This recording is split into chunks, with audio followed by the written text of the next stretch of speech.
The Lord answered Isaac's prayer, and Rebekah became pregnant with twins. But the two children struggled with each other in her womb. So she went to ask the Lord about it. "Why is this happening to me?" she asked. And the Lord told her, "The sons in your womb will become two nations. From the very beginning, the two nations will be rivals. One nation will be stronger than the other, and your oldest son will serve your youngest one." And when the time came to give birth, Rebekah discovered that she did indeed have twins. The first one was very red at birth and covered with thick hair like a fur coat, so they named him Esau. Then the other twin was born with his hand grasping Esau's heel, so they named him Jacob. The second reading is from Genesis 27, 35 to 38 and 41.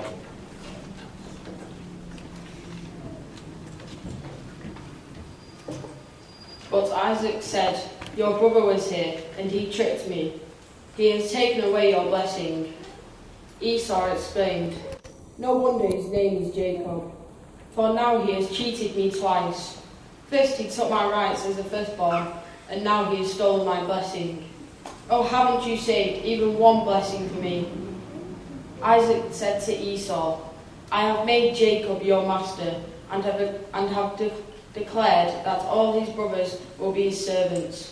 I have guaranteed him abundance of grain and wine. What is left for me to give you, my son?" Esau pleaded, "But do you have only one blessing? Oh, father, bless me too." Then Esau broke down and wept. From that time on, Esau hated Jacob because their father had given Jacob the blessing, and Esau began to scheme. "I will soon be mourning my father's death.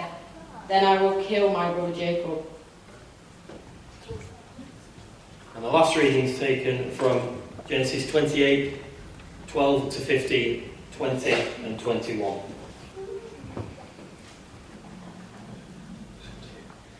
As Jacob slept, he dreamed of a stairway that reached from the earth up to heaven, and he saw the angels of God going up and down the stairway. At the top of the stairway stood the Lord, and he said, "I am the Lord, the God of your grandfather Abraham, and the God of your father Isaac. The ground you are lying on belongs to you. I am giving it to you and to your descendants. Your descendants will be as numerous as the dust of the earth. They will spread out in all directions, to the west and the east, to the north and the south. And all the families of the earth will be blessed through you and your descendants. What's more, I am with you, and I will protect you wherever you go. One day I will bring you back to this land. I will not leave you until I have finished giving you everything I have promised you." Then Jacob made this vow, "If God will indeed be with me and protect me on this journey, and if he will provide me with food and clothing, and if I return safely to my father's home, then the Lord will certainly be my God." Amen.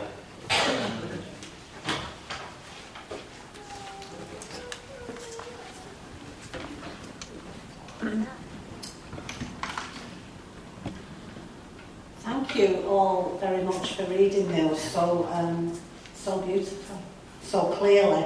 And what I wanted to do was just get a little snippet for you of Jacob's life, of why he was the person he became. When Brian first contacted me and asked would I preach today, and said it was, the junior church celebration, but it's also all age, obviously, and as a church you tend to have themes on your own age, and you try and follow these themes. And last year, did you do the heroes of the Bible, I believe? Yeah. And this year you're doing, and I'm saying this in inverted commas, but I'm not going to do that American. In inverted commas, this year you're doing the villains of the Bible. So it's people that perhaps have done things a little bit wrong along the way. And Jacob actually wasn't really a bad man. He just did some rather foolish things, and he made some poor decisions. And those brief stories hopefully gave us a little bit of that early life to help us understand why he sometimes acted the way he did, and actually why sometimes he had to act the way he did. Jacob was the third link in God's plan to start a nation from Abraham. And like both Abraham and Isaac before him, was one of the most significant people in the Old Testament. Now, these were all men who had gained grudging respect through both their power and their wealth. And they were also men that were capable of lying, deceit, and a little bit of selfishness. They were not the perfect heroes that we might expect. In fact, they were just like us, trying to please God, but often falling short of the mark. Often surrounded by bad behaviour and selfishness and deceit and all the things that we all do wrong. These men also did that. That first story explained how the brothers battled even before they were born.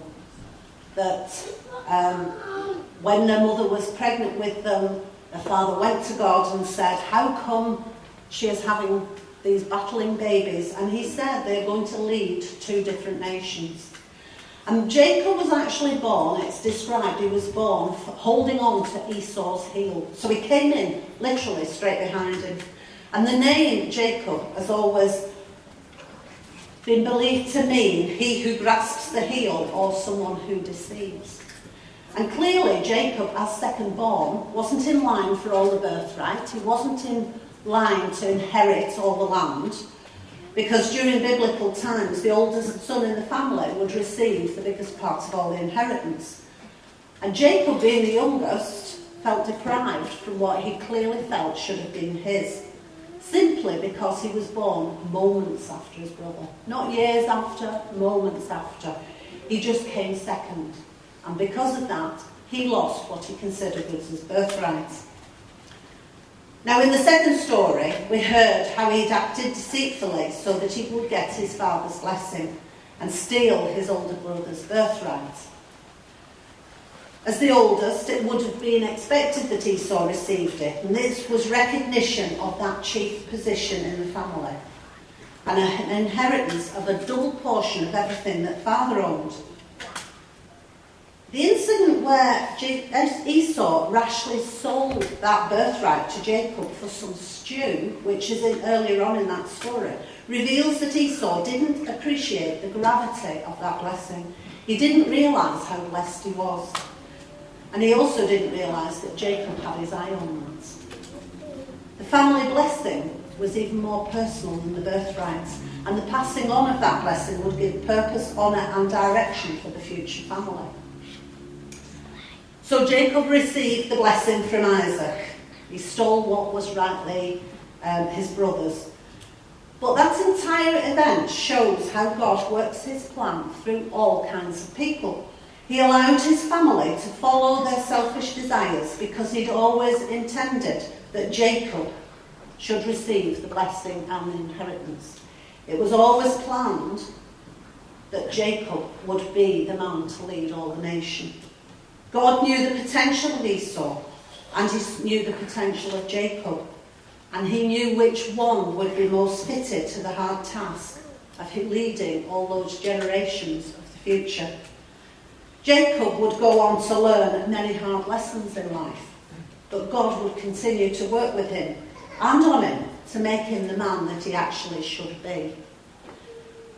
Jacob left home frightened because he was frightened of the consequences of deceiving his brother. He knew that he was in trouble. But it was during that journey, when he was feeling exiled, that he went to sleep with his head on a stone. Can you imagine that? How uncomfortable. And he dreamt of that God who remained loyal to him and faithful. God had made 3 promises to Jacob at that time. The first promise he made was that Jacob and his children would someday own the land he was sleeping on. He then promised that Jacob's seed would be like the dusts of the earth, which is like saying that Jacob would have many children, grandchildren and great-grandchildren, and there'd be as many people in Jacob's family as there are stars in the sky. And that third and final promise that God made to Jacob was that he would be with Jacob wherever he goes. He wouldn't leave him. God had made that promise to Abraham that he'd be the father of a great nation, and now he's reminding Jacob, a descendant of Abraham, that this will happen. God is faithful to fulfill his promises and is reminding Jacob of that. And Jacob's response to to that dream was to start worshipping God and saying, yeah, if that's everything you're going to do, I'm going to be here. And that reminds us that God made a promise and is keeping faithful to that promise, but he wants us to keep faithful in return. We can see that though Jacob's actions were sometimes sinful, God used that situation for his glory. Jacob was not a perfect man, but God still had a special plan for his life. The same as with every one of us today. He has a special plan for each one of us. It doesn't matter what we've done or what we might do. If we belong to God's family and we ask for forgiveness, he will always remain faithful to us. And we're going to hear another song from the young people now that they're going to sing about that dream of Jacob's ladder. And after it, we're going to see a film, a very short film about one of Jacob's children, because he had many, as God had promised him, and one of his children became very famous. And we're going to see the film of that and then hear a little story about that as well, and another song. So it's such a blessing for you all, so thank you all very much. I'm only going to speak very briefly now, but just thinking about that film we've just seen, about Joseph being his father's favourite son, and also relating that back to the fact that Jacob considered he wasn't his father's favourite son, he thought Esau was, and you can see how actually he made similar types of mistakes because he picked a favourite son. And I would like to challenge, first of all the parents in the room, to be honest, do you have a favourite child? Yeah. We don't, do we? Yeah. Despite the fact that our children always say, well, he's always been your favourite or she's always been your favourite. Siblings consistently say to their parents, well, he's your favourite. Is that not true? It's true. It is, isn't it? I have to say, I'm very fortunate in some ways because I have one of each. Well blessed, I've got a girl and a boy. So on my mobile phone, I have Natasha, favourite daughter, Hill, and Mark, favourite son, Hill. And I think, well, I've got round it there because, and they'll say, well, he's your favourite. Well, he is my favourite son. Well, you're my favourite daughter. When there's more than one, you haven't got the same get-out clause, have you? But here we had a situation where Jacob had spent his life growing up thinking he wasn't the favourite son. And then he did exactly the same with his own 12 sons and picked a favourite. And that created jealousy and arguments between all his sons. His favouritism towards Joseph caused disruption and ended in Joseph being sold into slavery. Even though bad things happened to Joseph, though, we saw once again how God works out horrible circumstances for his good.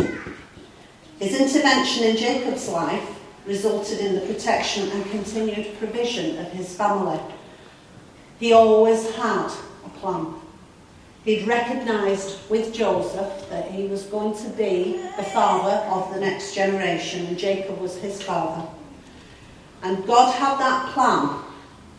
And although Jacob certainly made things challenging at times for him, we can all trust God that when he has a plan for any one of us, he will find the way through.